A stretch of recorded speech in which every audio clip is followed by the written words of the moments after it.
Phyllis. Hello, welcome to the class. How are you? I think I'll put my glasses on. Sherry. Hi. Another week. Almost Passover. I'm going to say a little l'chaim on my water. Yana, hi.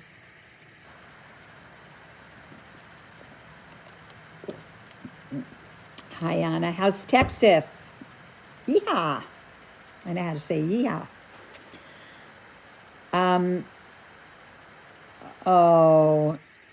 Okay, Phyllis. Well, I record the class, so you can always listen to it after. Deborah, hi. Sandra, hi. Good evening, everybody. Wow, Larry Geller. And Srana, hi, everybody.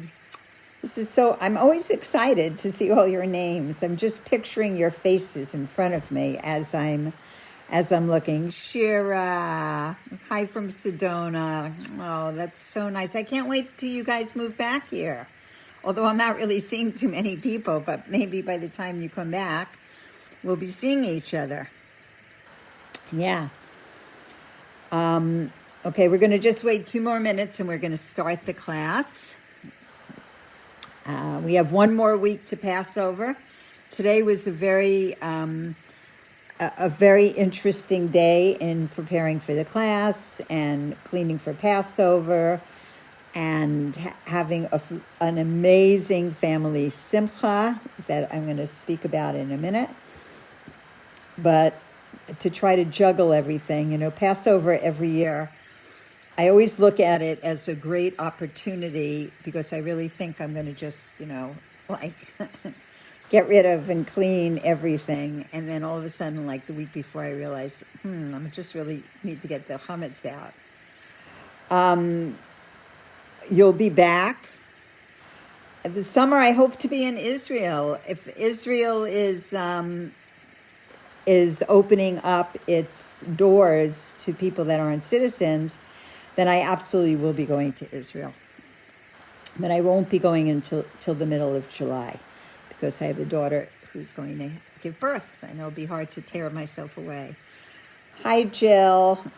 Is it any warmer in Palm Springs than it is in cold Los Angeles? Okay, we'll wait another minute. Is anybody having any success doing their Passover cleaning? That's the big challenge. Yeah, Shira, you'll see me then if you're coming in the summer when I get back. I always get back. I'm always here for Rosh Hashanah. 82 in Palm Springs. If I didn't have to clean my house for Passover, I would be on my way. Okay, so let's start the class today. So I want to do a few dedications before we begin. Today was the 4th of the month of Nisan, was the yortzeit of a very dear family member, Rachalea Bas Shalom Shaya, the aunt of my children, and today was her yortzeit. Today is also the birthday of one of my granddaughters. Her name is Rachalea Bas Rivka Sarah, and she is the mother of one of my beautiful grandchildren. And, somebody's inviting me to their new chametz-free apartment in Israel. I'm coming. Send me your address. My granddaughter Leah came. I saw her in Miami. She was there on a visit, and I saw my grandson Matel for the first time, who was so cute. And I also want to dedicate this class in honor of my grandson Mendel and his brand new wife as of today, Esty. They got married in South Africa. I've spent almost 7 hours from like 6:45 in the morning till the afternoon watching their wedding on a live stream video. And it was hard not being there. I have to say, it was hard not being there. but the joy of the wedding, and I just want to wish them, and I'm sure everybody wishes them, just so much joy and happiness. Hi, Deborah. I have 3 granddaughters that are married, but this is my first grandson getting married. So they'll be back in America, and I hope they'll come to Los Angeles, and then we'll have them have a guest appearance. But the wedding was beautiful. It was in South Africa, and it was just beautiful to be able to see that much family joy.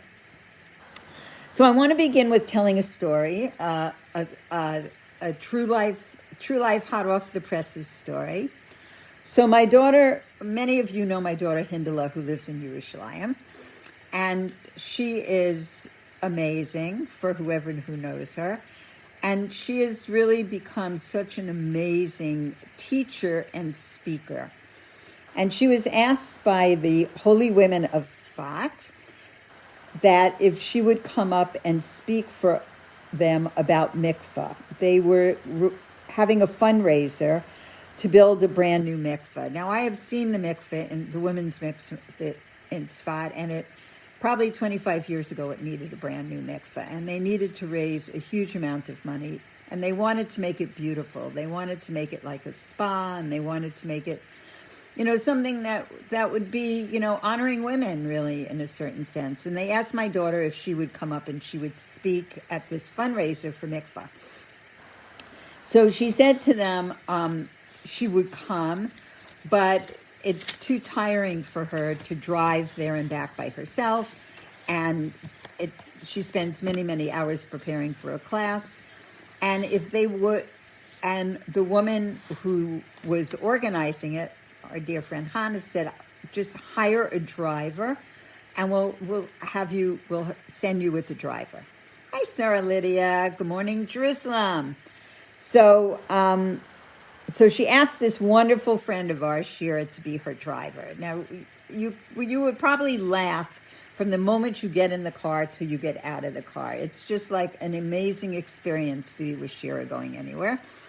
And so she drove her up to Sfat, and the talk was in Ascent. And for any of you who know us, you know how much we're connected and we love Ascent. And Hindela gave this beautiful speech on mikveh, which I had the pleasure of listening to. And they asked the women there if each would make a commitment to how much they were going to raise.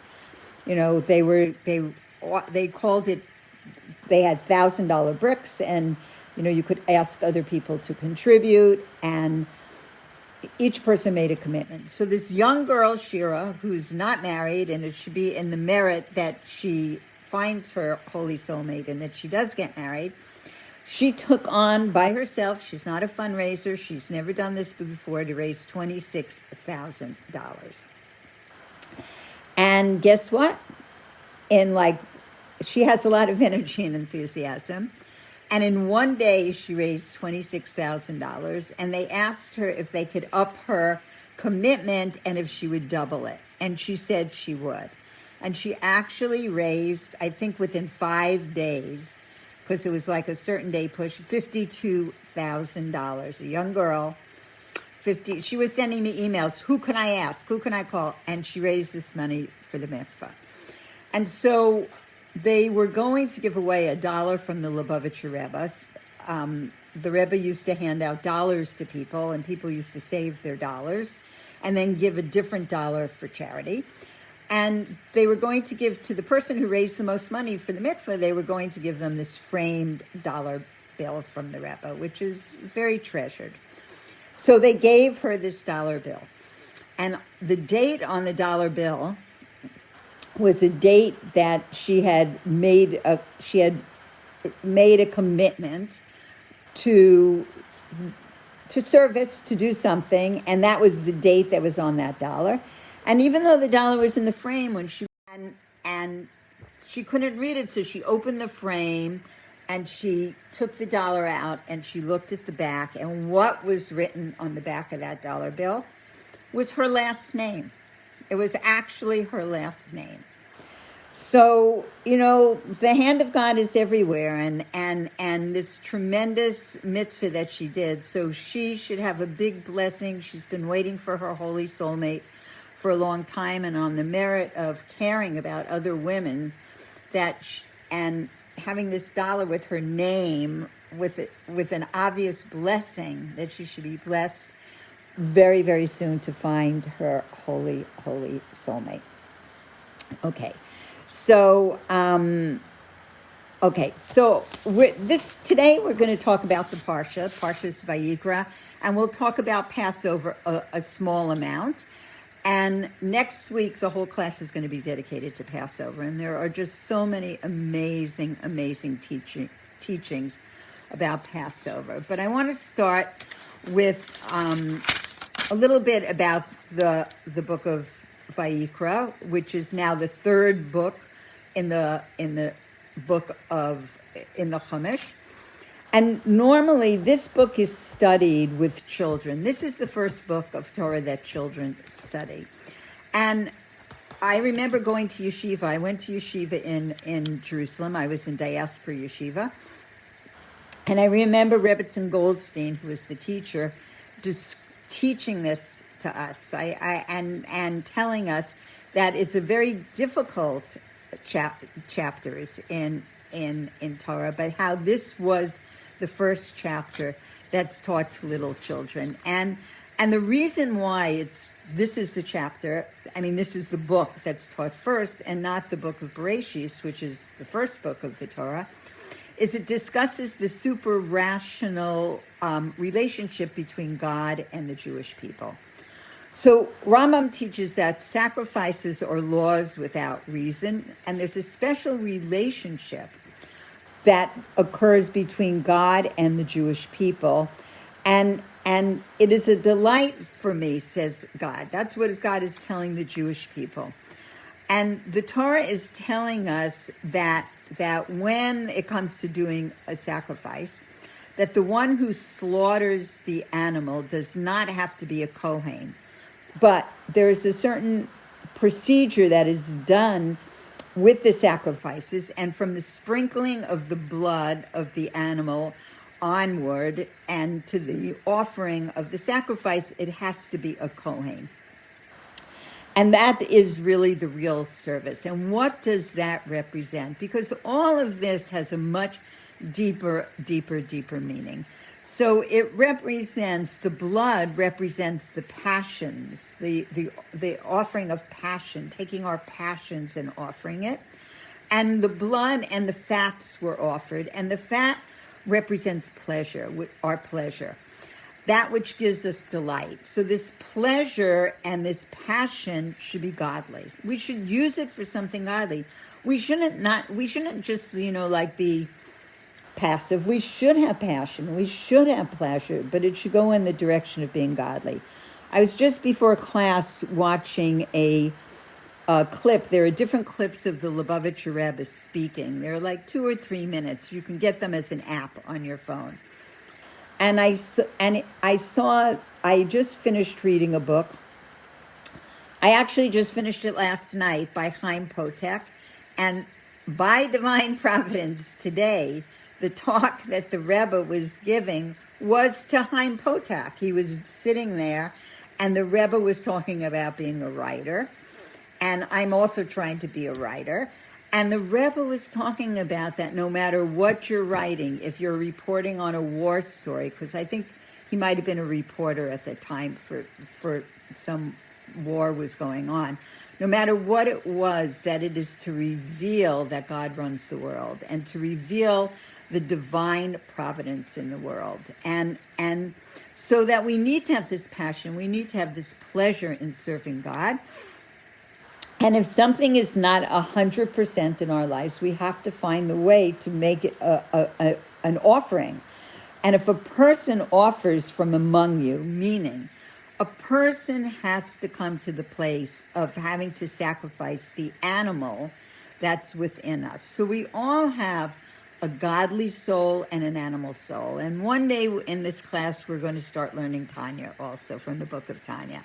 And it's just so insightful to teach us how we work with our animal soul. And we're going to be talking about that today in the two different teachings of the Lubavitcher Rebbe that I'm going to go over. So we eat and we acquire power and we have this recognition. And some people have animal souls that are very gentle, like little sheep, they're very sweet and very gentle. And some people have animal souls like a bull or that are wild and want to control everything. So that's what we're being taught in this Torah teaching, is that we have to take our animal soul and we have to offer it. And it says in Vayikra, it says every time that God spoke to Moses, he always was calling Moses with a term of endearment, that you call somebody because you love them, and that it says that there will never be a prophet that was like Moses, that was on the level of Moses, and he could speak to God. And he was born circumcised, and when he was born, his house filled with light, and even his body was holy. And when he was called, it meant that God was calling to him, that he was part of the plan. And we know that the angels, it says that the angels call one to another, and they say, "Holy, holy, holy."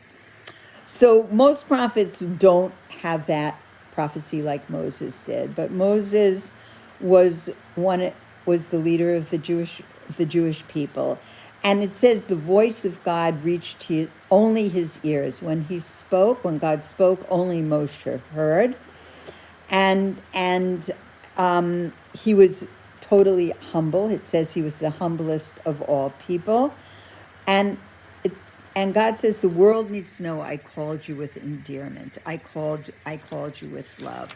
So that's a little introduction, and we'll do another little introduction to Vayikra. And it says, what does it, and I study with Rabbi Brander, and I studied this piece with Rabbi Brander, and I want to tell you what came out of it after I teach this little piece. So it says, God called the light day.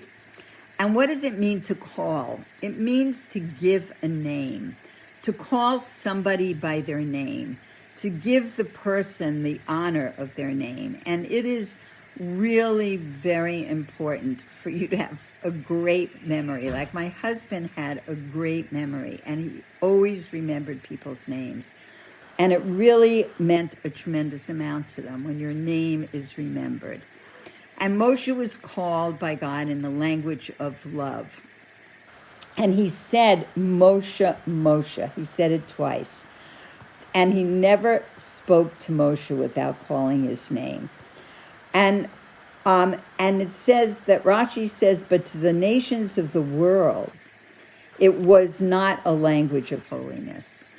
And there is a coldness when you don't call somebody by their name. There's a distance that comes between you. And that when you use the name, it turns that coldness into warmth. So there's a story in the book Hasidic Tales of the Holocaust that was compiled by Yafa Eliach. Yafa Eliach, I actually knew her, and she was a teacher at Brooklyn College, and she was teaching about Holocaust studies, among other things, and she realized that the only information that was written and collected on the Holocaust was from the German point of view, that there was really no, at that time, I don't remember, I mean, she's been gone many years. At that time, I don't remember what year it was. So she's the first person who started to collect stories. Even though Steven Spielberg, maybe 20 or 25 years after she started this, and it was her field, started to collect stories, she began to archive stories and true stories from people, and she printed them in a book called Hasidic Tales of the Holocaust. And each story is just very deep and very soulful. So she tells the story of the Bluzheva Rebbe And it's interesting because my family is from Bluzhov, and my great-grandparents were Hasidim there, and maybe they were Hasidim of the Bluzhov Rebbe. I don't know, but they were from that town, so it is likely that they were.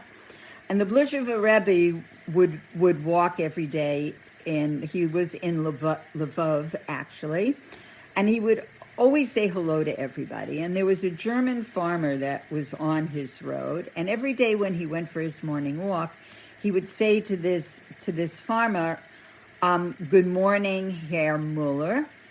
And Herr Muller would say to him, good morning, Rabino Spira." That was his name.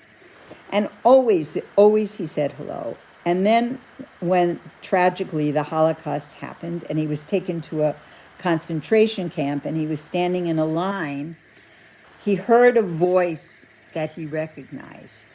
And as he got to the front, to the person who was directing people, they should all be wiped off the face of the earth, to the right or to the left, to life or to death, he recognized a voice, and he said, "Good morning, Herr Muller." And that "Good morning, Herr Muller," even though he was an older man, Herr Muller put him to the side of living. And it says even that recognition of him saying his name was able to penetrate that coldness of his heart, So we have a choice. We can live in a world of coldness, or we can live in a world of warmth. And Rabbi Gamliel, who we're going to read about when we read the Haggadah, he speaks in the Haggadah, he says about the Korban Pesach, the Paschal sacrifice, that it was eaten by all Jews, men, women, and children. And they sang Hallel, they sang these songs of praise, and they roasted it, and they ate it in a manner with their loins girded, their shoes on their feet, the blood on the doorposts. So it says we don't put the blood on the doorposts, in case you want to know, but we reenact this every year on Pesach, and we're going to go into this next week. And this is what everyone had to eat, and they had to eat it together, and nothing could be left over. And there was this mitzvah of eating matzah, morer, and that they would eat it together, and they would tell this story. And it is extremely important. It says whoever doesn't recite these three things on Passover, which is Pesach, matzah, and moreh, hasn't done the Pesach Seder.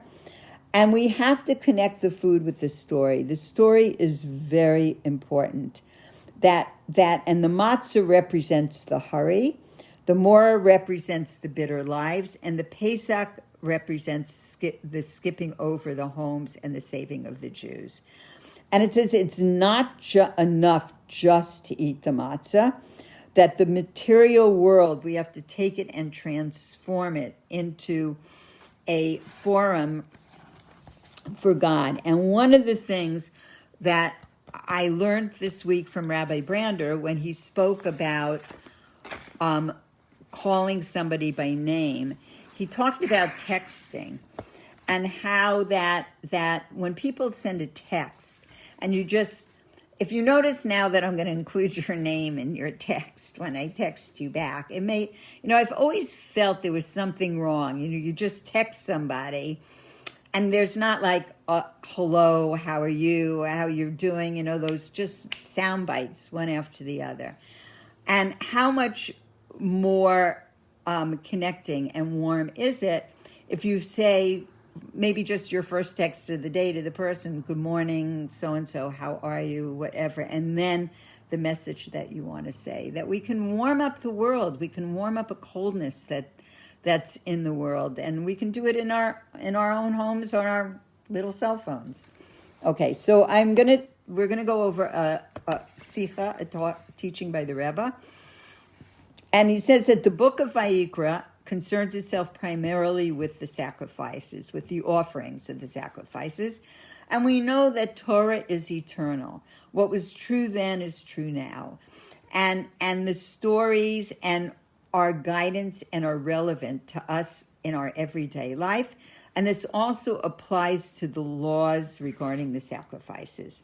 Now, we know that every Jew in their home, a home is like a mini sanctuary, and that we want to put holiness, we want our homes to be filled with holiness.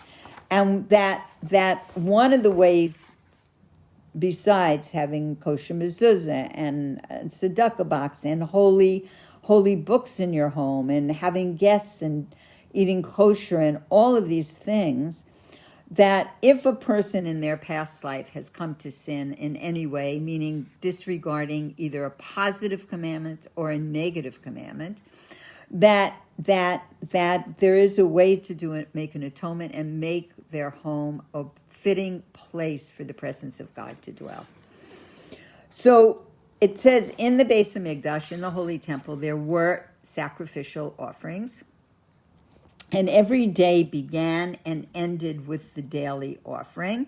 And this daily offering was brought before all the other offerings, all the other sacrifices in the morning, and it was the last sacrifice that was brought at night.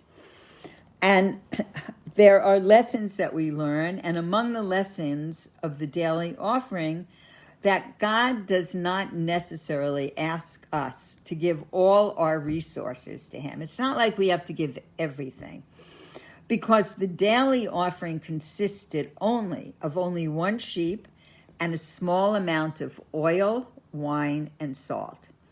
And this was the communal offering. Remember a few weeks ago, we talked about giving the half shekel, and that was to purchase, it was for the sockets, which is the foundation of the Mishkan, of the sanctuary, but it was also to purchase the communal offerings with these funds.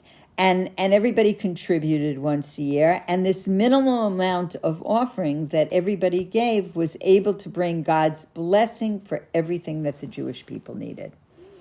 Because God does not ask us to give away everything we own. There is we are supposed to give, but not to give everything away. But what God does demand of us is that the gifts be made with all of one's heart. So that the intent is that we want to create, by giving a sacrifice, a sweet fragrance to God, and it needs your whole heart. Your whole heart should be put into it. And it's not the amount one gives, but how much energy, or but it's how one gives. Do you give with a smile? Do you give willingly? Do you give happily? Or do you just begrudgingly do it out of obligation or duty? And it says, if a gift is made with all one's heart, even if the sum is small, like the off that phone call. Okay. And there's a lesson, this teaches us a lesson in the conduct of our Jewish home, because as our day goes on, different things come in. Some concern our soul, some concern our body, and this comes into our environment at home. So at the beginning of every day, a person makes a commitment to God. And what is that commitment? The person says, Modeh ani, I thankfully acknowledge you, living and eternal King. As soon as a person gets up in the morning, as soon as you rise out of your bed, even in your bed, actually, you say Modeh ani, and we don't say the name of God. We just say, we say this blessing to be grateful that our souls were returned to us and we wake up alive every morning. Like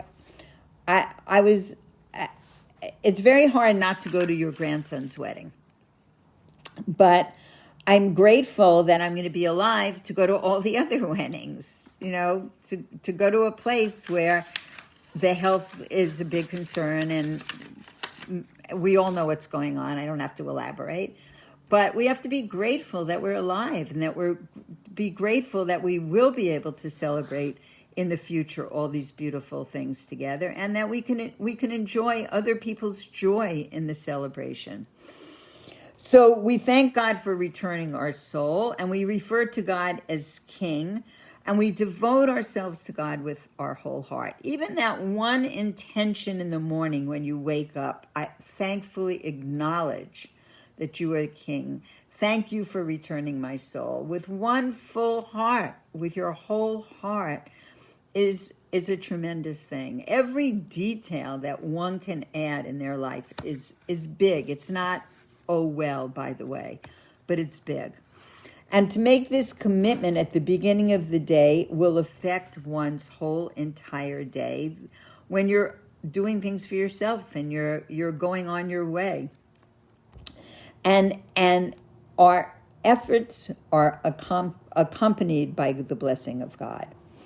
So this is commemorated in our daily offering. And when we start the day with a sacrifice, and what's the sacrifice? Giving ourselves over to God. Then this act becomes tamid, it becomes continuous. It's not confined to the moment that commitment is made, but it continues throughout the whole entire day. And bringing this daily sacrifice involves sprinkling the blood on the altar, and we said the blood was the passions, and offering the fats, the pleasure, on the fire burning there. Blood serves as an analogy for vitality, for warmth, and for energy. And fat is an analogy for satisfaction.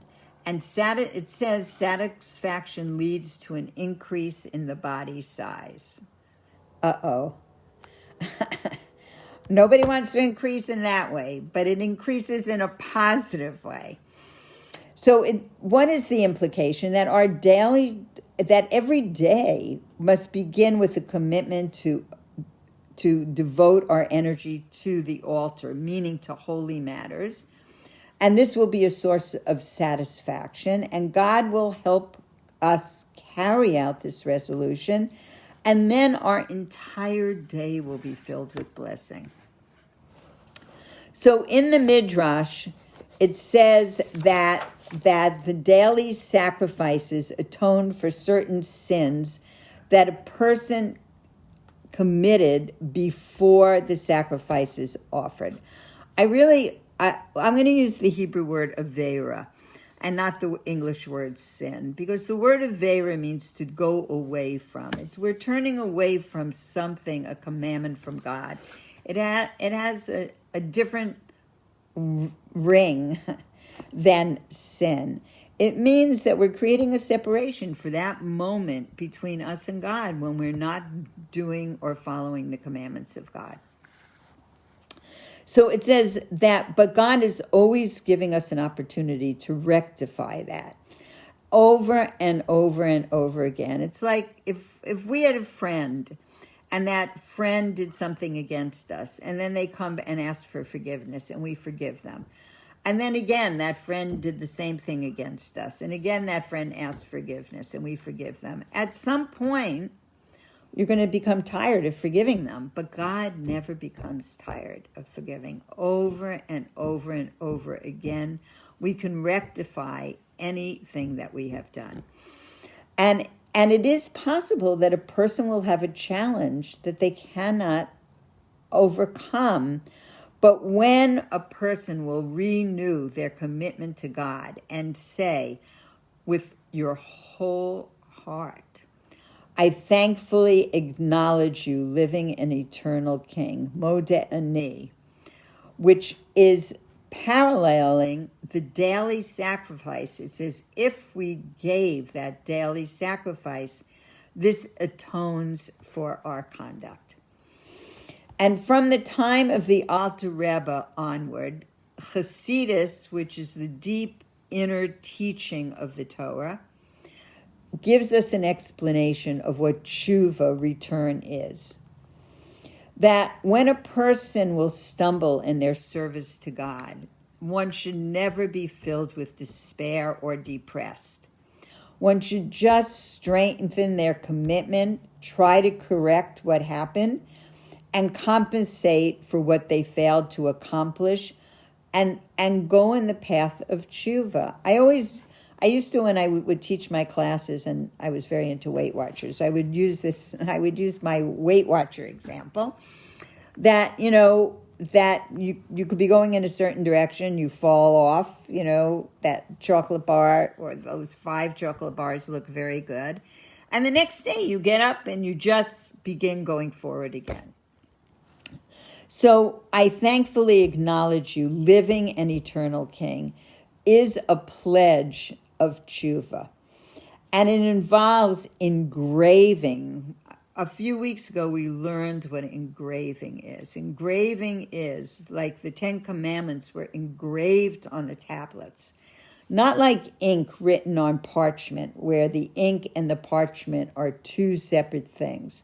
But engraving is that you and the material, you and the sapphire that the commandments, the stone, were written on, are one entity. So we engrave in our hearts and in our minds our commitment to God, and there will be a resolution, a firm resolution, that one's blood and fat, that one's energy and satisfaction will be directed to holiness, that we could trust that will happen. And when this commitment is made, God forgives all the previous averas, anything that was not in the direction of holiness, and God gives his blessing to the people, and gives the person blessings in the material and in the spiritual. And the spiritual parallels the daily offering that was in the Mishkan and in the Beis Hamikdash, and it will lead to eternal blessing. Okay, so let's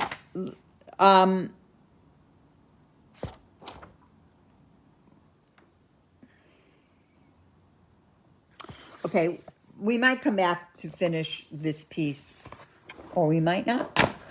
Okay, because I want to go on in a different vein, and then maybe we'll come back to that. So first of all, l'chaim on water. That's all I have. Okay.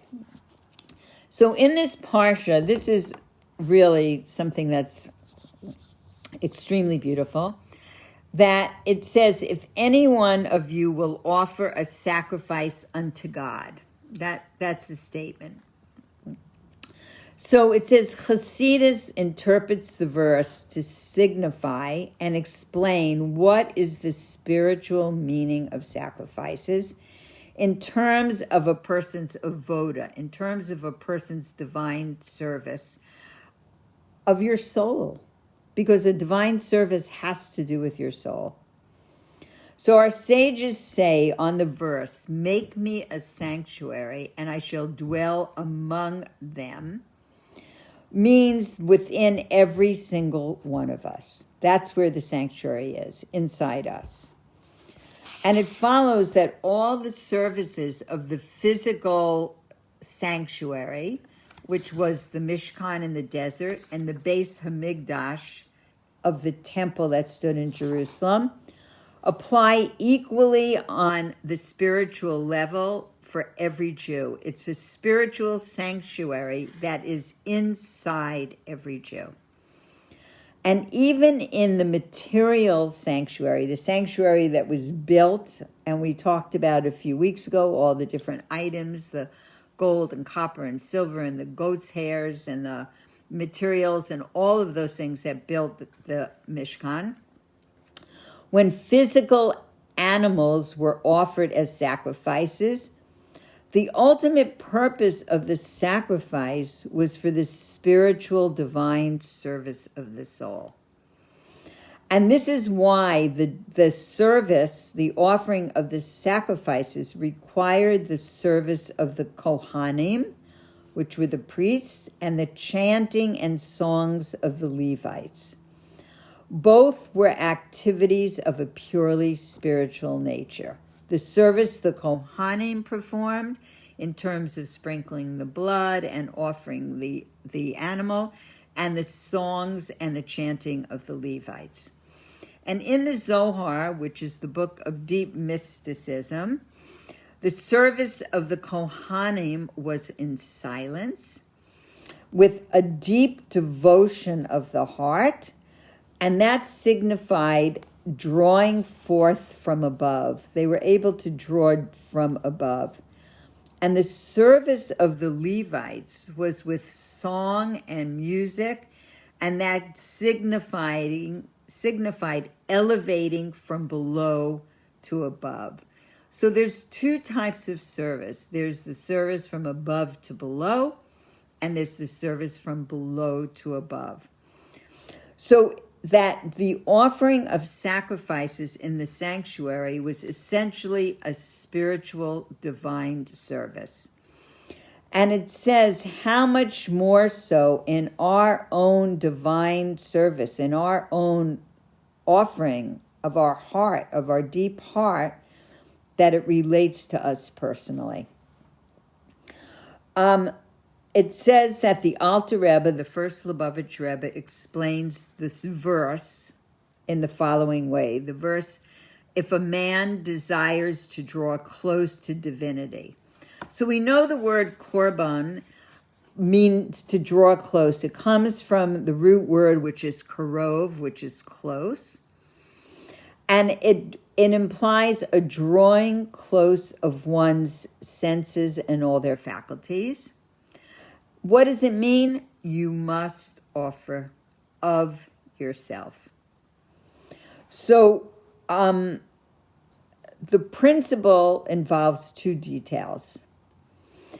One is that the offering is of the nefesh elokis, which means the divine soul within a person. And then there's the offering of the animals, signifying the animal in a person's heart. The nefesh bahamis, the animal soul. So again, we have a divine soul and we have an animal soul. The divine soul is not the soul we're working with. The divine soul is always holy and always wants to be holy. We're working with the animal soul. And the Torah goes on and says, of the herd, the animal soul, and of the herd and of the flock, which relates to the specific levels of the animal soul as explained in Hasidus. So the animal soul has different levels. Like we said before, some people have a gentle soul like a sheep. Some people might have a wild animal soul like a bull. It says the ultimate purpose for a person is not for the divine soul. That's not why we're here. We're here to work with the animal soul. We want to work with the animal soul in such a way that the animal soul will be able to rise to almost to the level of the divine soul. I learned a story once about two guardians that were put in the king's orchard because he had these luscious, ripe peach trees. And people were stealing his peaches, and he wanted watchmen so they wouldn't steal his peaches. So he hired two watchmen. One was blind, and one was a cripple. So the blind person could only hear people, but he couldn't see where the fruits were, and he couldn't take them himself, because he had no ability to see. And the man that was crippled couldn't walk. So he couldn't go to get the luscious fruits that he saw. So he said to the blind man, I have an idea.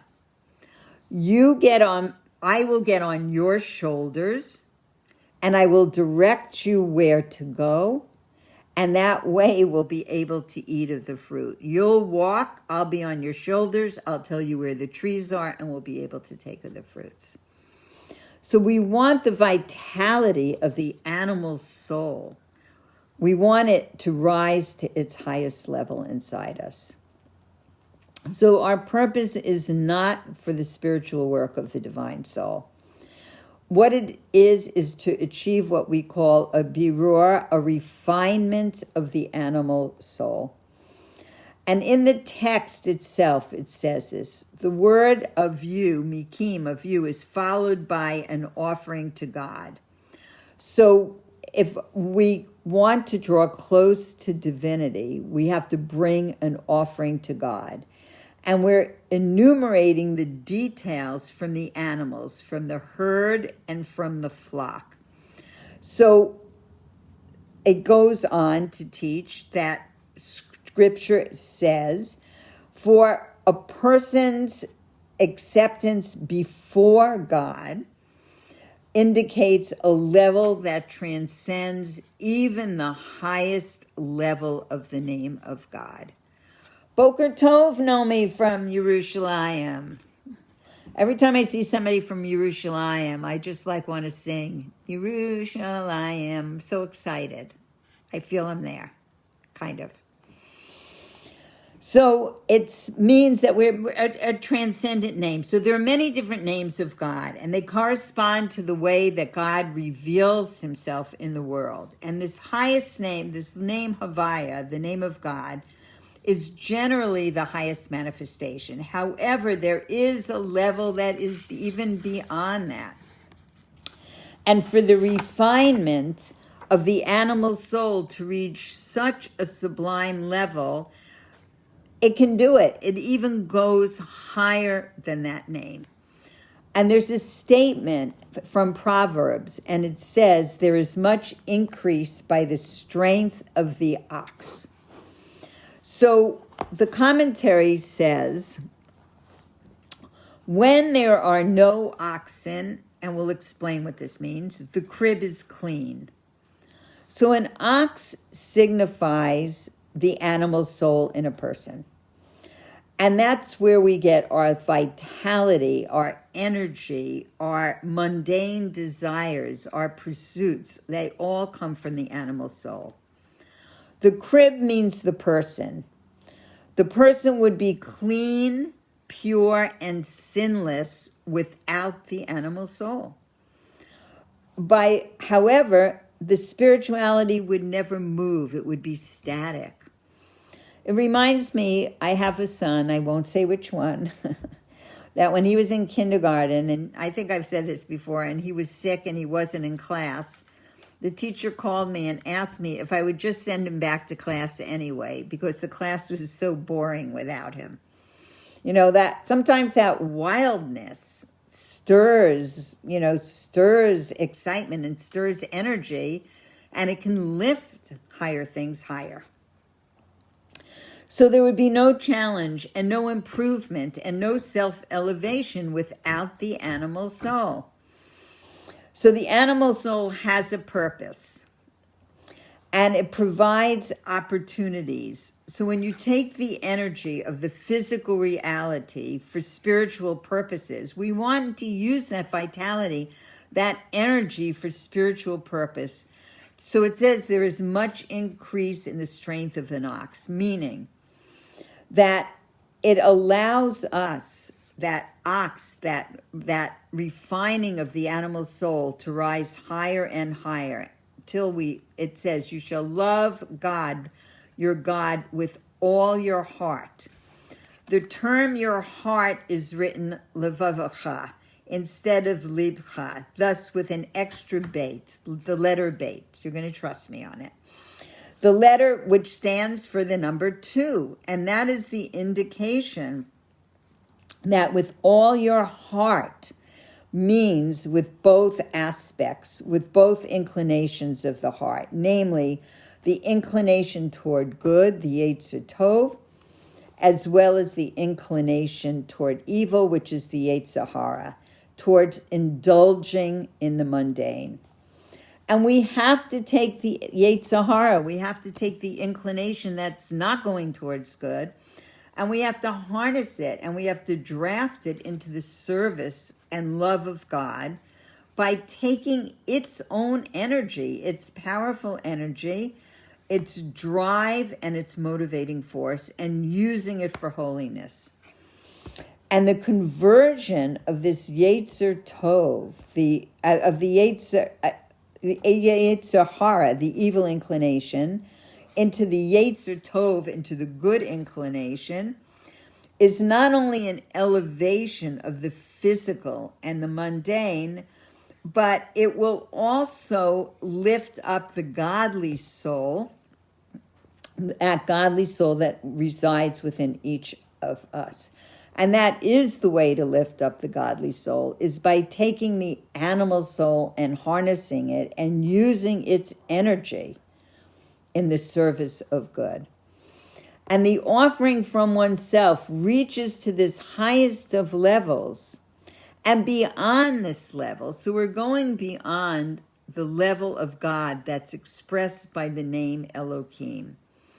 The name Elohim represents, it's one of the divine names, and the numerical equivalent is the same as to the word hateva, which is nature. So it's signifying the aspect of godliness that's concealed within nature. And we're going to go into a footnote that it says that the divine names signify different manifestations of godliness. The name Havaya refers to the level of divine transcendence. It's the name, the Yud and the Hey and the Vav and the Hey name of God. And the Zohar says it's a compound of He was, He is, and He will be. He was before all beings, He is in all beings, He will be after all beings. This is from the Zohar, the book of deep mystical teachings, indicating there is a timelessness or an infinity of God that transcends creation and nature. The name Elohim, the name that has an equivalent to nature, signifies the indwelling, divine immanence in all levels of creation, manifesting itself in the laws of nature. So, to continue, it says that the ascent of this level does not compare to that which is affected by a refinement of the body and the animal soul. So the body and the animal soul together can achieve a level that goes beyond this transcendent name Havaya of God. And that it's just beyond the beyond if we can harness that animal soul and use it in the service of God. And it says that when we can do it, that the glory of the Holy One, God, is exalted in all the worlds, which means that this divine light shines everywhere in the world. That it's a tremendous task. It's a tremendous work to be able to do it. I just want to look at a footnote that it goes. Okay, let me just go back. That it says that one who sacrifices unto any idols shall be doomed to death. So that the mystical interpretation means that we don't, even though God within nature, we don't see nature as an idol. That when we're bringing sacrifices, we're not sacrificing on that level of God within nature. The sacrifices are sacrificed on the transcendent level of God. The name Havaya, the level that is transcendent, not the level that's in nature. And it says, come and see how the Holy One, blessed be He, is particular about the dignity of His blessed name. It says, when the holy temple that stood in Jerusalem existed, one who would offer a sacrifice could not offer it to the name Elohim. That it says one who did would be doomed. only to the level of Havaya, only to this transcendent level. And it says that we have to understand that this is unique, and that in terms of sacrifices and offerings, it's always the level of Havaya and not the name Elohim. And what is the reason? Because the name Elohim had other meanings as well. That sometimes it's used to refer to angels or to humans or to judges, and we don't know what a person's intention is when they use that term.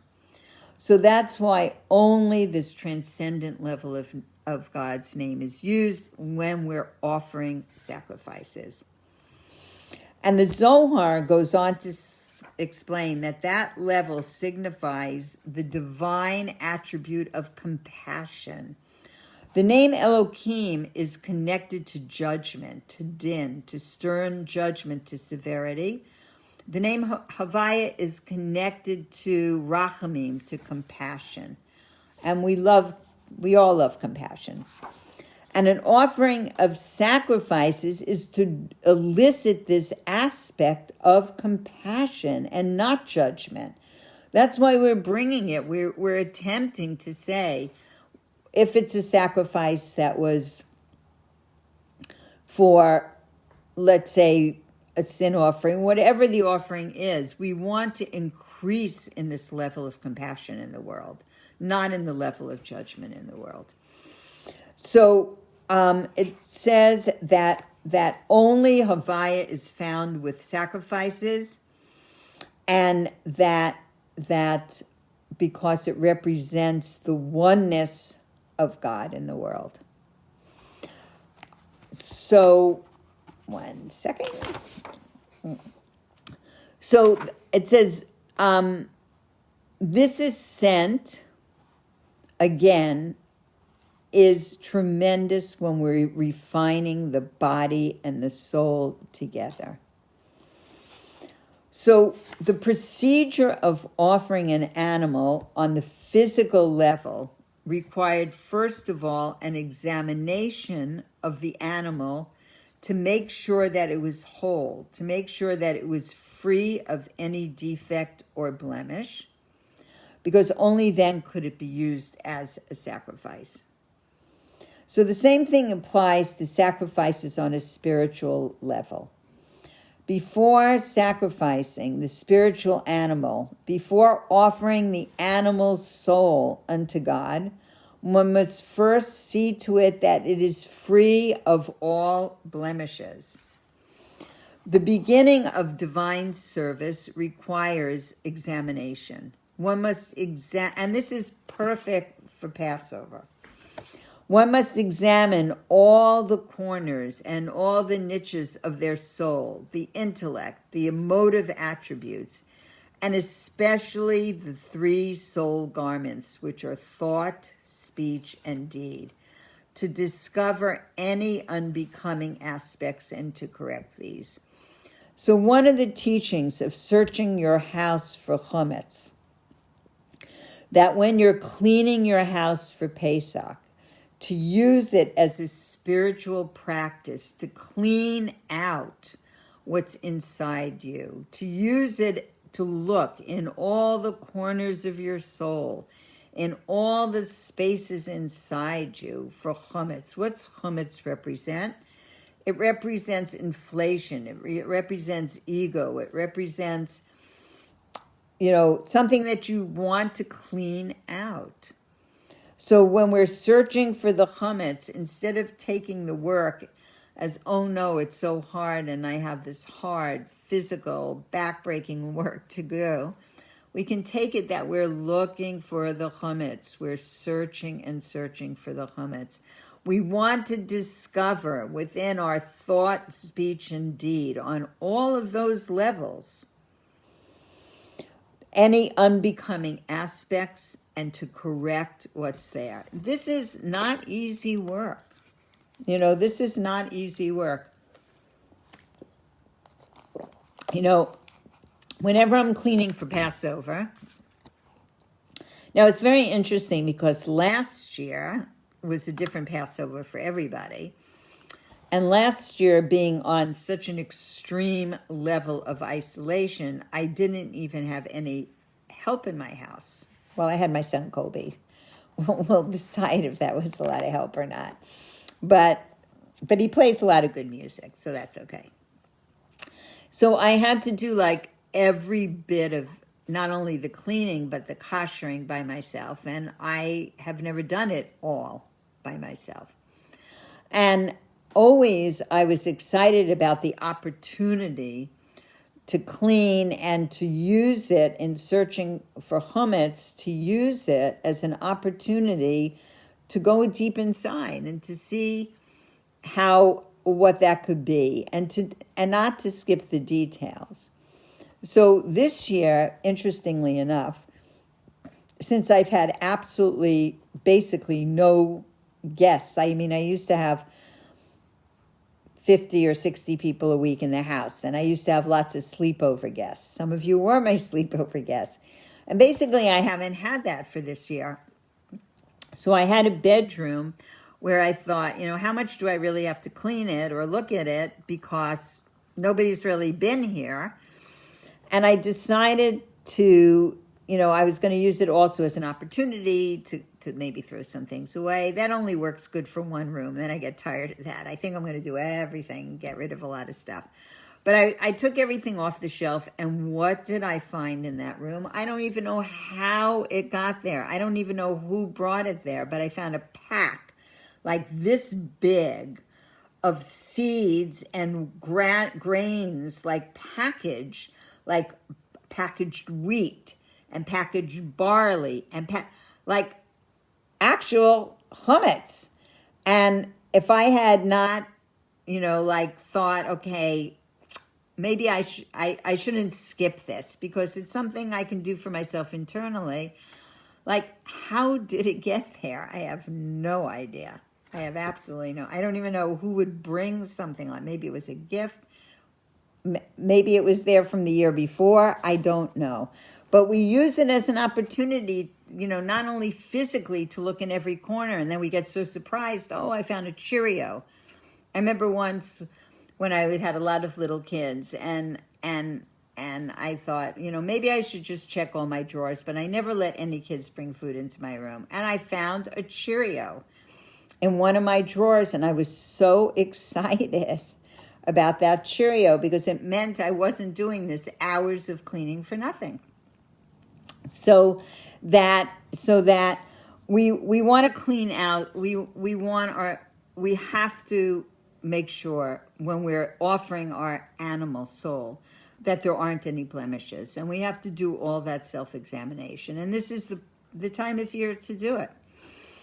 And in order for this examination to be truly sincere and not something that we do by rote, we have to realize that this is crucial to our very life. And the consciousness that this affects one's very life will assure us, like I had that experience, that it will be a proper examination, and we will follow up and we will implement any necessary corrections. So self-examination and the appraisal of one's condition in full consciousness that this is in our best interest will lead us in a very good direction. Like, we can benefit so much from all of this. And even though we might not be an actual sinner, hopefully we're not, but we might discover there's a saying from the book of Psalms, my sin is ever before me, that there may be sins or averas that one has done years ago in their past when they were young, whatever, which remained with the person because they haven't fully remedied it. And there's evidence that one hasn't done that one has not done proper tshuva. Because if the tshuva, which means return, had been as it should be, then a person's divine service would be much more intense. They would be free of obstacles, free of things that are holding them back or are like clogging their system. It says the realization of having been in a land of drought and the shadow of death should have aroused the person for a profound longing and love for godliness. A love so powerful that it would affect even a premeditated sin, even a sin a person did knowingly, to come to be a merit. So consciousness of what one has done can move a person to tshuva. And there are two aspects of tshuva. One is the conventional concept that we know of repentance, when one realizes that one rebelled in a way against God and their soul became defiled in a certain way through sin. And then there's the aspect of tshuva in the sense of return. When we're aware that we've been removed from, we're cut off from our source, and we want to go home to that source, which is our Father in heaven. And this is really what tshuva is about. Coming from the depth, this longing that comes from the depths of our heart, to have this connection with such intense love and a passionate desire to cleave to God, to come close to God, to have that godliness in our life, and not to escape the negative consequences of sin. It makes such a difference. And that this sense of tshuva not only will affect the atonement of whatever one's sins were, but it will transform whatever it was into virtues, into merits. Because this is actually what caused the person to seek God with such intense and all-encompassing feeling. When you're trying to move that forward, when you're trying to eradicate it, look for it, that is the thing that has moved us to seek God. So it was necessary in a certain sense. When contemplating where one stands, without trying to be easy on oneself and without trying to fool oneself, one senses that sometimes that those things are still within us, that one hasn't cleared them out. Why? Because we can see that we're still attracted to those sins. Because it says one mitzvah brings another mitzvah, and one transgression brings another transgression. So we want to make sure that we work on our tshuva, and this is the whole point of the sacrifices, that the tshuva should be as it should be, which is that the elevation of our being to God. And it says the concept from the psalm that we read before of my sin is ever before me sometimes means that relative to one's present improved, because we've already done a level of tshuva, improved condition, that the past tshuva is not enough. And there is a need for a higher level, so that we're always growing. When you rise to a certain level and you look back, then you want to rise to the next level and to the next level. So that the past has become a partition imposing ourselves between us and God, separating us from God and preventing us from serving God. So when we contemplate this, and realize the significance of the sacrifices, of the korbanos. So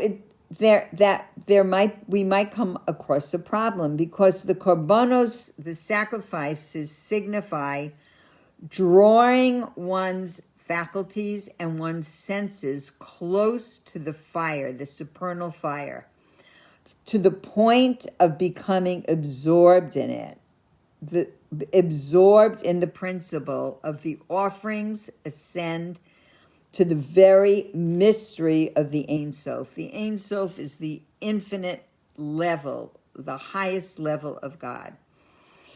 So that the fire is the fire of the altar, the fire of the sacrifice, the fire that accepts the sacrifice and burns it on the altar. And how can I relate to the sacrifices? How can I find favorable acceptance of coming close to God? Only by finding a wholeness within ourselves, only in searching out that wholeness within ourselves. And it says that the previous Rebbe added the following words to what the Alter Rebbe said, that this matter depends solely on ourselves. That regardless of one's present condition, regardless of what might have happened in the past, it is up to the person themselves. It is up to us, to the point where everyone can say, when will my actions reach the level of the actions of my ancestors, Abraham, Isaac, and Jacob, Sarah, Rivka, Rachel, and Leah? So with the physical offering, that's our goal. That's our inspiration. Those are our role models. With the physical offering of a sacrifice, after we confirm that the animal doesn't have a blemish, we've searched out, we see that that animal is whole, then one proceeds with what we call the shlita, with the slaughter of the animal. The body of the animal remains intact even after this shlita, because only the life force has been removed, and that is what is offered upon the altar. That where the physical substance of the animal was burned in the fire that descended from heaven. With all the animal sacrifices, the fats were burned. And what does the fat represent? The pleasures. And in the case of a burnt offering, which was the first offering every day, the whole animal was offered, was burnt on the altar. Now, all of this is to lead us to understand a spiritual level. So the same applies to the spiritual level. After we mend the blemishes, we're looking inside ourselves. We're searching in all the corners. We're purifying the animal. We want it to be whole, not broken.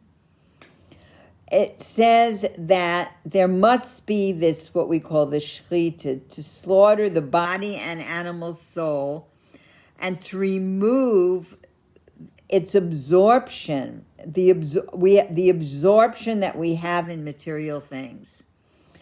The material entity remains intact without being invested in it. We want the material, we want the physical, we want the body, but we don't want to be invested in the pleasures of it that are unholy. There are holy pleasures. It says a person will use physical matter only for additional strength and energy in the service of God. So we can eat beautiful, healthy, delectable foods in order to serve God, to have the energy to do mitzvahs, to do acts of kindness, to do acts of charity, to do good deeds. It says that wine and spices sharpen the mind. So the concept is that everything should be for the sake of heaven and to know God in all our ways. And on a deeper level, it means not only to use the material for higher holy purposes, but to transform the material things themselves into a mitzvah and into holiness. As for example, when one eats food on Shabbos and festivals, or uses physical wool to make tzitzis, or uses wax to make candles and so on. So all of that is that we're not only using the material, we're actually transforming the materiality into holiness. And after that, there can be the actual offering. The body and the animal soul are absorbed in the divine fire that exists within the soul. And it's written, its heat is the heat of a fire, a flame of God, on which our sages comment as the fire from above.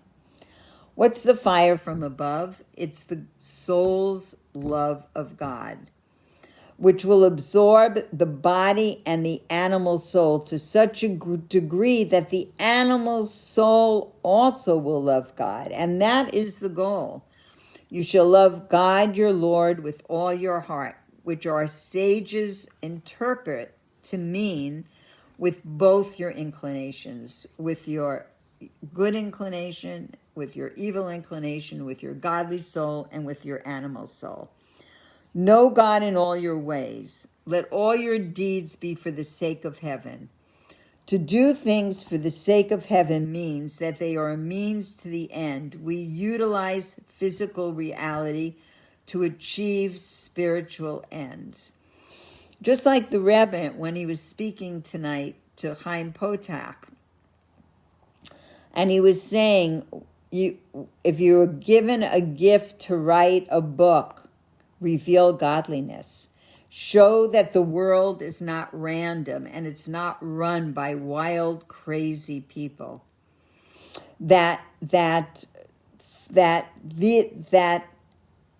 know him in all your ways means within the physical reality, there must be an infusion or recognition of holiness and spirituality, an acknowledgement of divinity.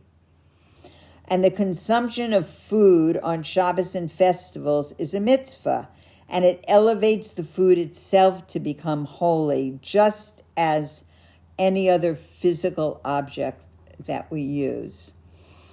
You know, our oldest daughter, Hanala, is severely handicapped, and she was in a special school for many years, and she had an incredible teacher. And I was in the class one day, and I asked, and the teacher, it was a memorial service for a little boy that had died, actually the only other Jewish child in the class. And her name was Gilda, the teacher's name was Gilda, and Gilda was saying that she was the daughter of a Baptist minister. She was from the South. She was one of 11 children. And she said that when she first came into the class, I only met her after she had been Hanala's teacher for a few years, so I didn't know her when Hanala first went into the class.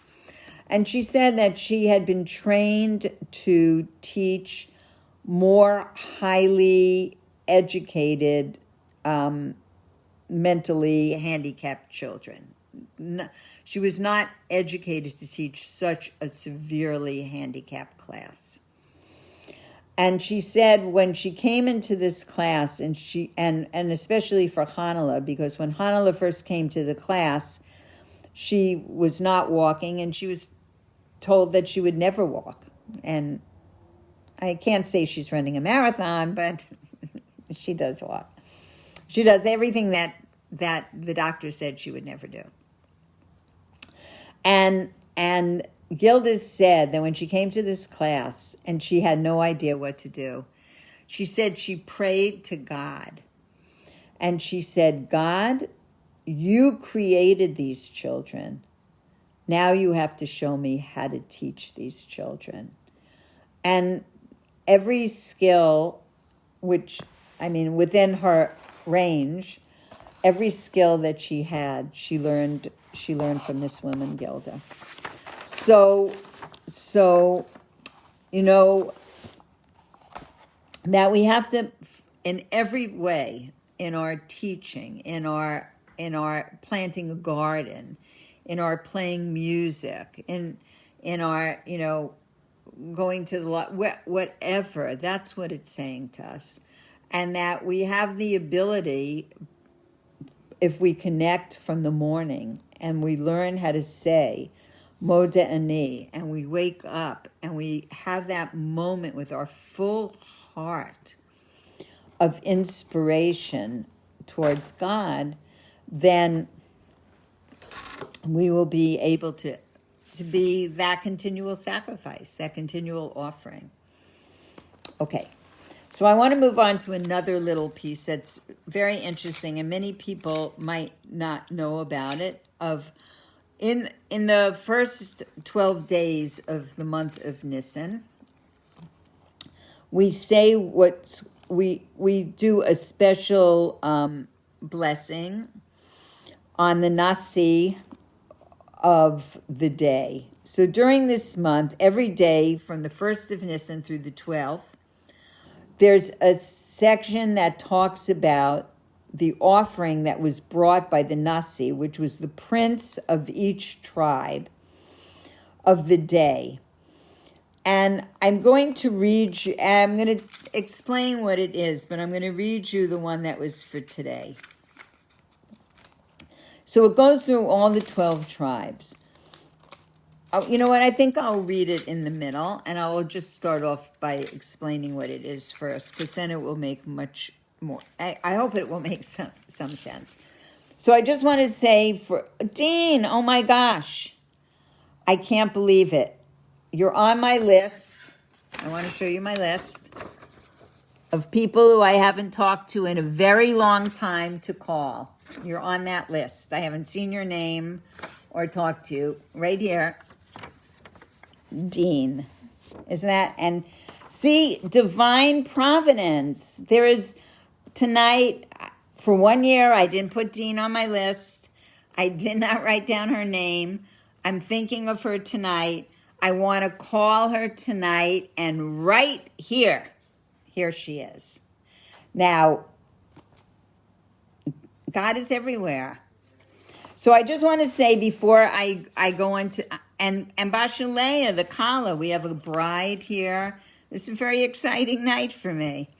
So Bashalea, you should be blessed in this first year of your marriage. You should give a blessing on your happiness. It should spread to everybody in whatever way people need happiness in their life. So I just want to say for anybody who's just come on the little class in the middle, that today was the wedding of my grandson Mendel. So I want to dedicate my love and excitement and happiness and joy to him and his new wife Esti, who I haven't met. They were married today in South Africa. Yeah, South Africa. Seems so far away.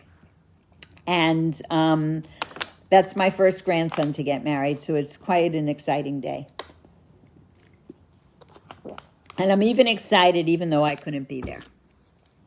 Okay, so we're going to go into a little, I was studying this with Fayemini this week about the Nasi, the leaders of the tribe. So the Nasi means the head of the tribe.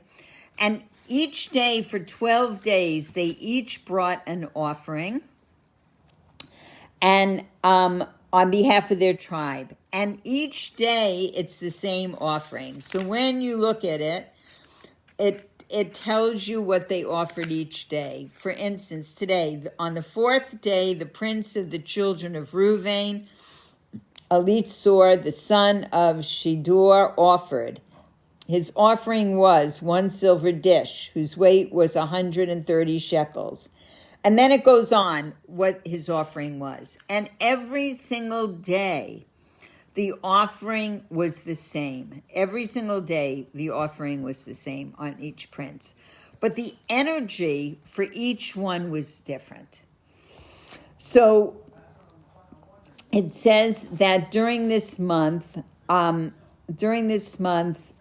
we also know that next week is another Nasi. The Nasi of our generation, the prince of our generation, was the Lubavitcher Rebbe, and it will be his birthday.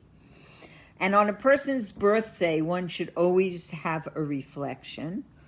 And we need to prepare. And now that we don't have these holy, great princes of our tribes, all of them, we don't have them right here and now. How do we have them? And it says from one of the Rebbes, the Rebbe Rashab wrote, I am going to heaven and I'm leaving you my writings. So that through the teachings of all these holy sages and our ancestors, that this is how we hold on. This is how we go forward.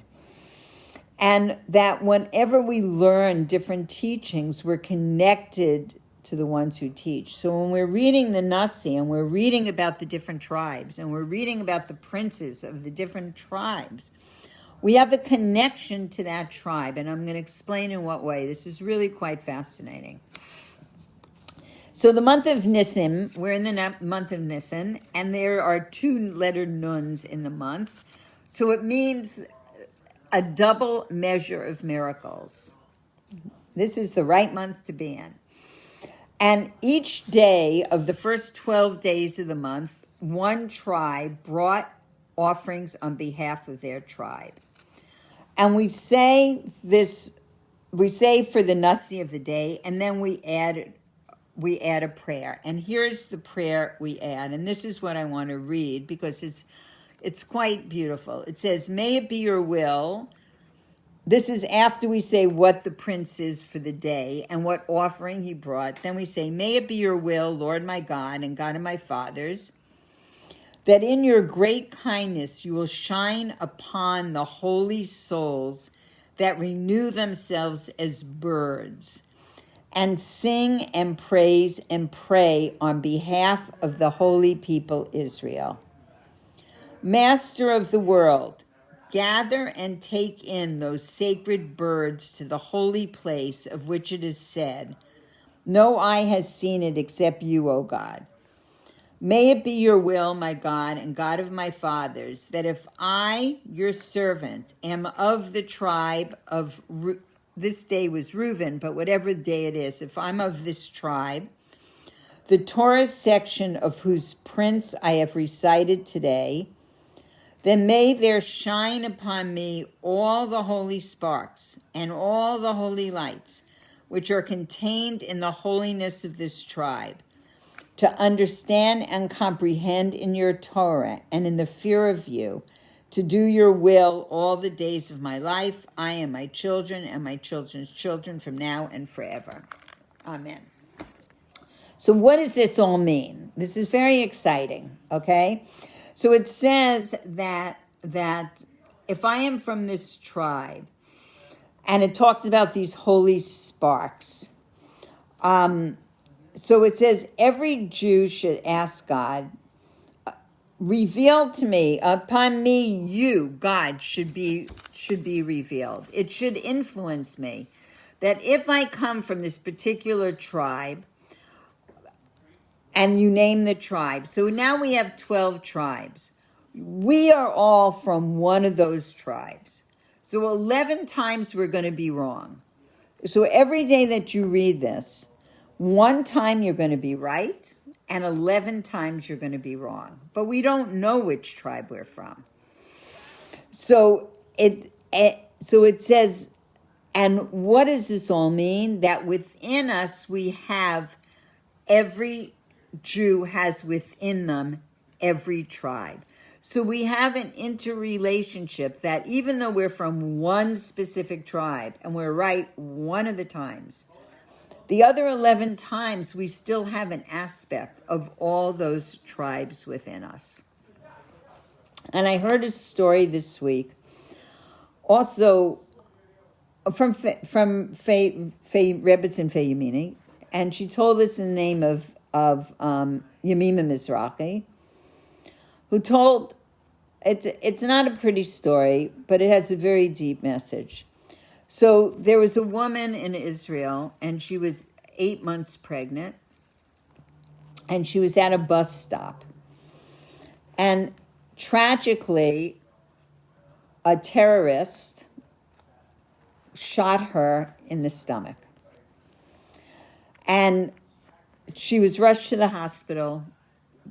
They couldn't save the baby, and she lost an absolutely tremendous amount of blood, more blood than a person should lose and be able even to stay alive. And they had to pump huge amounts of blood into her, and she lived.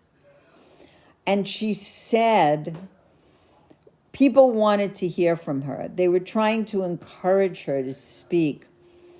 The whole country was so concerned from her. And what did she say?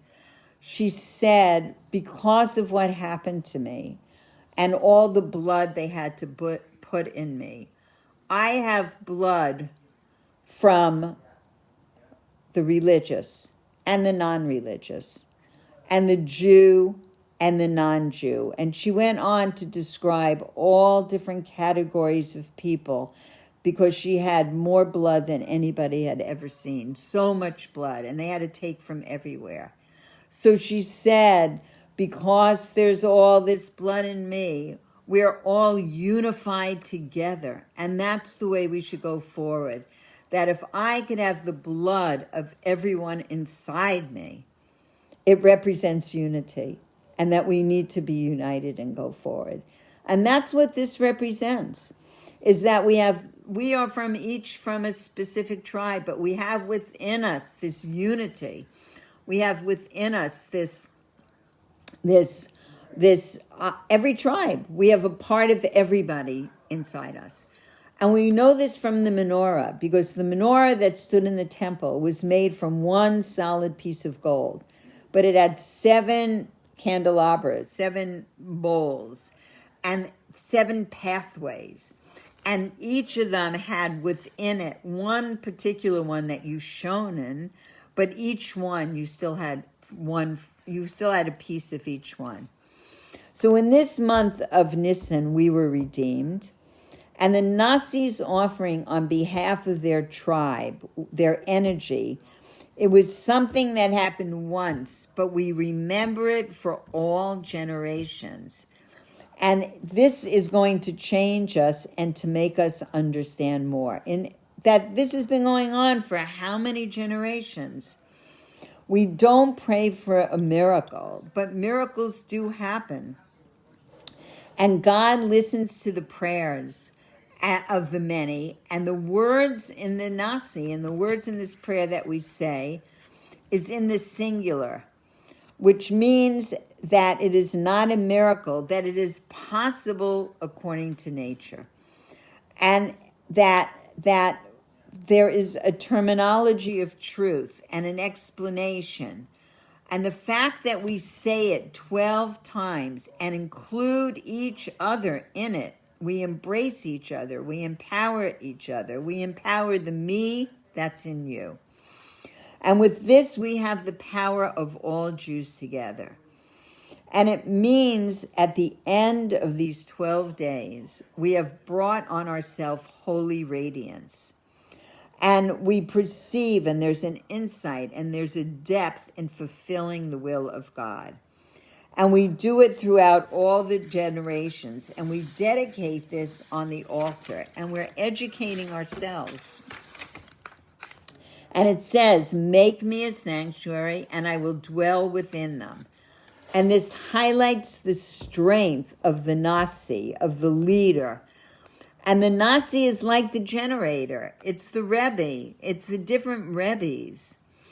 So this spiritual work, our divine service of bringing these sacrifices, that we bring these sacrifices and we bring them from love, just like God called to Moshe in this Parsha with love.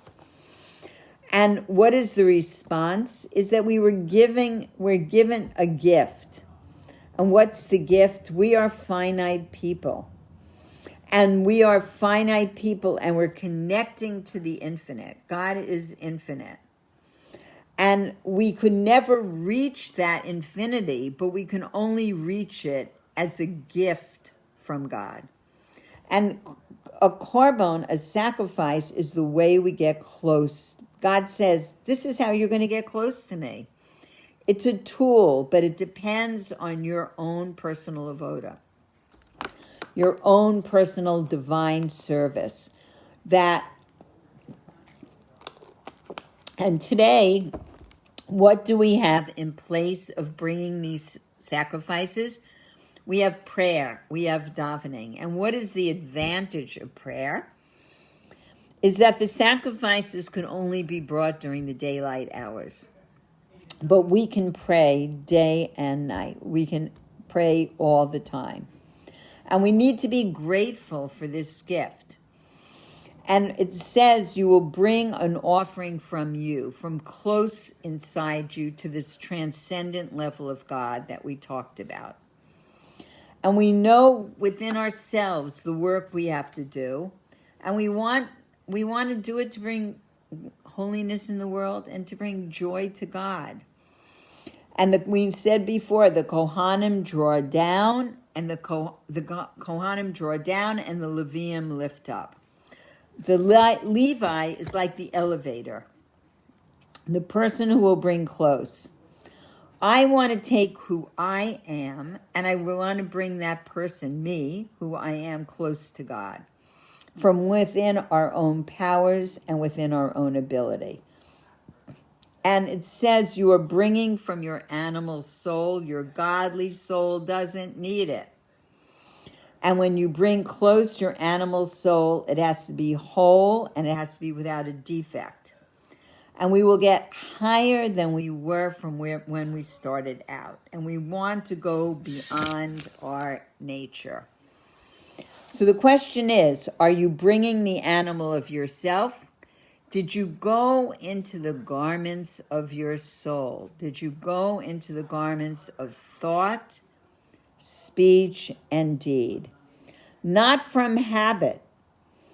That we have to literally realize that our life is at stake. This is serious. And spirituality is not a hobby. This is life itself. And it's literal. Life, it says it's the life and the length of our days. And we have to think about this from the depth of our heart. That a Jew has to be constantly in motion. Are we present? We need to be present right now. And we have to bring the best of the fat, like we said in bringing the offerings, the best of the fat to God. Are we doing that at every moment? And if not, it's a work in progress. Just each day we start anew. We pick ourselves up and we start anew. Why? Because the fire is constantly burning on the altar, and it will not be extinguished. And we're constantly bringing ourselves before God again and again and again. It's like when you go up a level, then you have to now go up another level, and then you're never static. And we have to be honest with ourselves in every part of our person. And if we have done this tshuva correctly, we will be in a passionate relationship with God from love. And there's deep Kabbalist, it's hard to talk about the sacrifices in an understandable way because there's so many deep Kabbalistic meanings to the Korbanos. And they're mystical, and we get close to God by bringing the sacrifice. And it has to come from within us, and we have to be present on that level. So we'd say that God is our king, and we are his people. And we were chosen at Mount Sinai to be in an intimate relation with the king. And God says, if you are Jewish, you are my nation. I formed this nation for me without conditions. Because even if one sinned, if you are born a Jew, you are a Jew and you will do your best. You will always be able to do tshuva. And it says that a Jew in essence is a Jew when that part is touched, that deep inner pintele yid, that little core is touched, and that the form, God made the form of the Jew in the way that is holy. And anyway, we could go on and on about the sacrifices, but I thought I'd do maybe a few minutes of Passover. And next week we'll go into actually a lot of details of Passover. We'll go into some of the mystical meanings of the Haggadah, and we'll go through some of the Haggadah, not the whole thing. I just want to say that I know that many people, including myself, are still being, cautious and aren't, we're not having, last year was the first year, and this is the second year that we are not having huge public seders for hundreds of people as we had in the past. And I know it's difficult for us, and it's difficult for people, who don't know how to make a seder, and who are going to be alone because they're being cautious and they're not taking a risk yet. And hopefully by next year we're going to have huge, maybe by next week, Mashiach will be here and we'll have our huge seder in Yerushalayim. But I really want to encourage everybody to go on a website, whether it's Chabad.org or any of them. And if you don't have a Haggadah, you can actually download a Haggadah to use. Next week, I'll go over the different blessings because Passover comes after Shabbos. So next week, Friday night is Shabbos. And when Shabbos is over, Saturday night and Sunday night are Passover. If you're lucky enough to live in Jerusalem, it's just Saturday night. It's only one day. In Israel. And I will go over some of the basics and then some of the depth of it. But if anybody wants to start preparing their house for Passover, one doesn't have to throw out all their chametz, but one can lock it up in a cabinet or a closet that you do not go into. I will post next week a form, or you can go on Chabad.org and fill out a form to sell your chametz so that if you have any in your possession, it becomes nullified.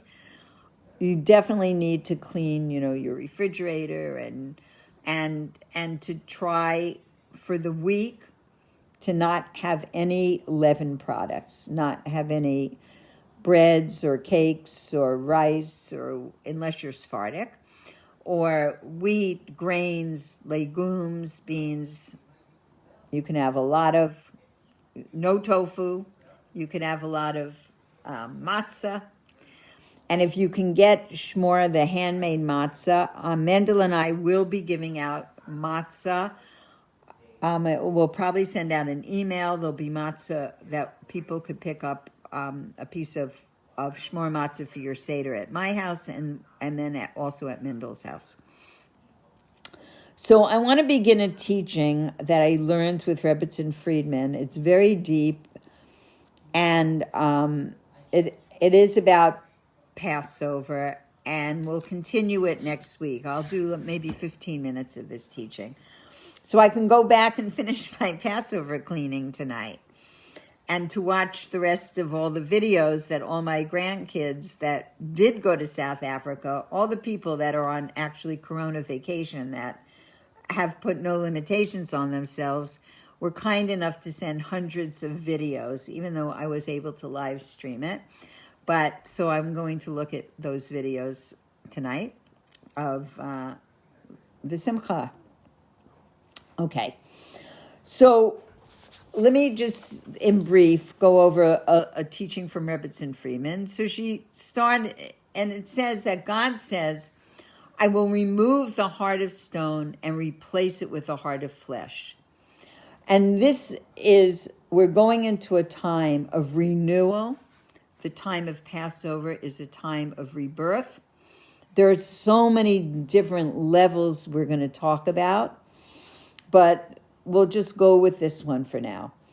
So the Korban Pesach, which is a Pesach sacrifice, was offered on Erev Pesach, meaning the day of Pesach, before it began at night, and it was roasted in a fetal position. And everyone had to eat part of this Korban Pesach, and we have to eat it at the end of the Seder, and we eat the afikomen to represent the Korban Pesach. When you eat the afikomen at the end of the Seder, it's your last thing that you eat for the night, that you have this in mind. And what is available? It's our limitations and capabilities that are unknown. And we go into a place of experience what God is giving us. And we let go of being in control. And we see God's presence in the world. And what are these steps leading up to this is to go into what we call the Geula, the redemption. So we are commanded with a mitzvah to eat matzah. And we think we are eating the matzah because of the freedom, of being freed from Egypt, of being freed and given the Korban Pesach. But we're going to see really what this means. Slavery, so the Jews were slaved. And the matzah is called the bread of poverty. But really, the mora that we eat is connected to that. When Moshe confronted Paro, the Pharaoh, to let the Jews go and worship for 3 days, he said, let my people go and worship for 3 days. Pharaoh's response was, who is God that I should listen to his voice? The essence of Pharaoh was haughtiness. His essence was to cover up that he had no awareness of God. And he says, who is God that I should listen to his voice? And he put the Jews into a slavery that it was so intensely physical that he hardened our hearts, that Bnei Israel, that the people of Israel, us, couldn't experience anything. He challenged God in such a way that he wanted to outsmart God. He wanted to create the nation to be so beaten down that they would not only would they not cry out to God, but they wouldn't even have the ability to cry out to God. He created what we call savage slavery. Someone called out to God, because of this, the level of the savage slavery was not even able to do it anymore. That no one called out. It was part of the slavery to cut off their emotions. And their hearts were hardened. The hearts of the Jews were also hardened. And our voices were divided. And it says that when a person speaks, there are different places where the sounds come from, different areas. Some come from the lips, some come from the throat. And the sounds that come from the throat, you don't need your lips or your tongue to pronounce. And these letters are what Pharaoh manipulated so that they couldn't cry out. And the Jews couldn't experience or cry out of feeling. And they were going on day-to-day existence. Their emotions and intellect were blocked. And the tikkun, the repair for this, is matzah. The eating of the matzah is to bring into our reality, to bring into our brain the understanding, and to be able to fix our voice, our ability to cry out. So the word for voice is kol, my grandson, kol, and matzah. So the word kol and matzah, their numerical equivalent is the same. So it says that what is a way of repair, of rectification for what was lost? To have the wisdom and the understanding to cry out. So by eating matzah, you bring this high level of wisdom, chachma and bina, wisdom and understanding, and it awakens the holiness that's hidden within each person. And every Jew should know that within them is kedusha, that within them is holiness. I am holy. I have written me as an organic holiness. That's what God is teaching us. How does it get inside my intestines? How does it get deep inside me, this knowledge of holiness? By eating matzah. I am always filled with this kedusha, with this holiness, because of the matzah. We eat matzah and we awake within us holiness. We awaken what we call the pintele yid, that spark of the Jew in the heart. And the matzah has the word for matzah has the same letter as mitzvah, but it's missing the letter vav. And the vav represents the voice. It represents kol.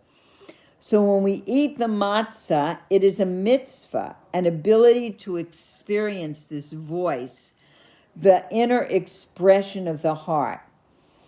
We're able to express itself in our Torah and in our prayer and our relationship to God. Now remember, we couldn't express anything in that savage slavery of Pharaoh. So we're eating something for a mitzvah, and it changes us on a spiritual level. So we have the body and we have the soul. We have spirituality and we have physicality. And they have no relationship to each other. God put it together in a Jew. And a Jew, because of their neshama, because of the soul, can absorb the spiritual. And the body can elevate the physical and turn it into the spiritual.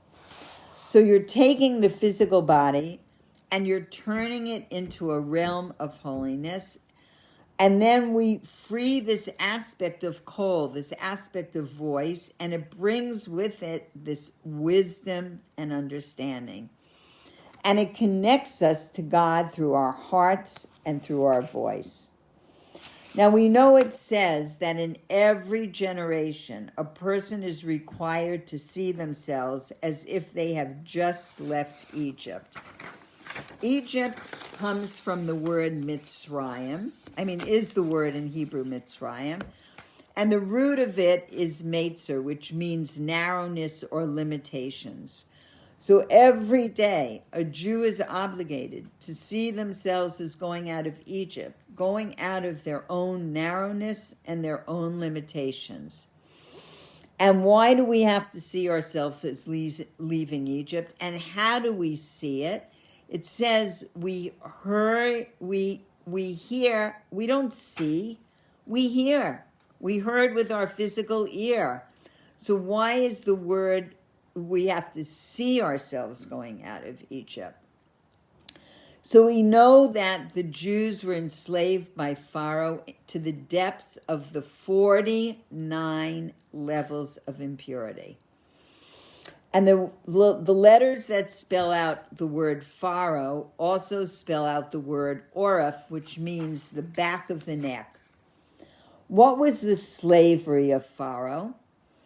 It says that the Jews' relationship to Hashem was external. It was on the level of the name Elohim that we talked about before tonight, which means God within nature, because it has the same numerical equivalent as the word nature. God within nature means natural. Pharaoh wanted to take away from the person the concept of divine providence, which is from a transcendent level.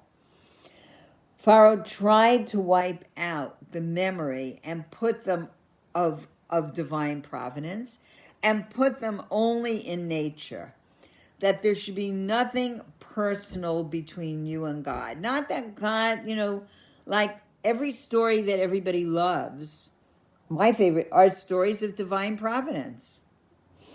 So when Moshe came and he starts to awaken the Jews, Pharaoh said, intensify their work. They're not enslaved enough. They're not working hard enough if they can think about God. Make it harder. Don't give them straw. Don't give them bricks, so they won't have a minute to think about God. What happened was Pharaoh made it that they were totally immersed in Egypt, in the immorality, in the idol worship. They lost their energy they became lost in the energy of Egypt. And it says that they sank to the 49th level of impurity, and it was a calculated plot of Pharaoh that they should become unsalvageable, and to get them infiltrated with unholiness, so that God would not want them again. And if they reached one more level lower of impurity, of tumah, it would be too late. So what happens is God came in and yanked them out. And he had to pull them apart. He had to yank them out. We were totally immersed there. It was not possible to get out on our own. It was like a baby in the womb, that their head is in a fetal position. The head is between the knees.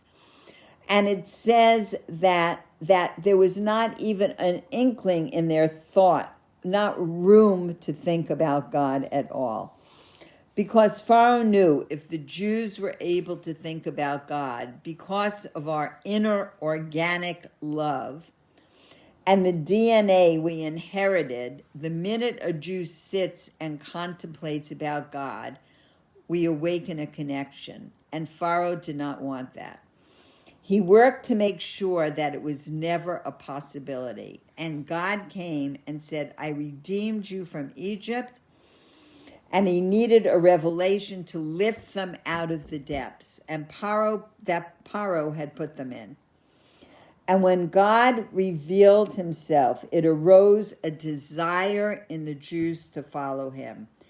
And when they left Egypt, they were overwhelmed, to the point that their desire and tshuva was so intense that they wanted to go back to their source, that they wanted to go back to God.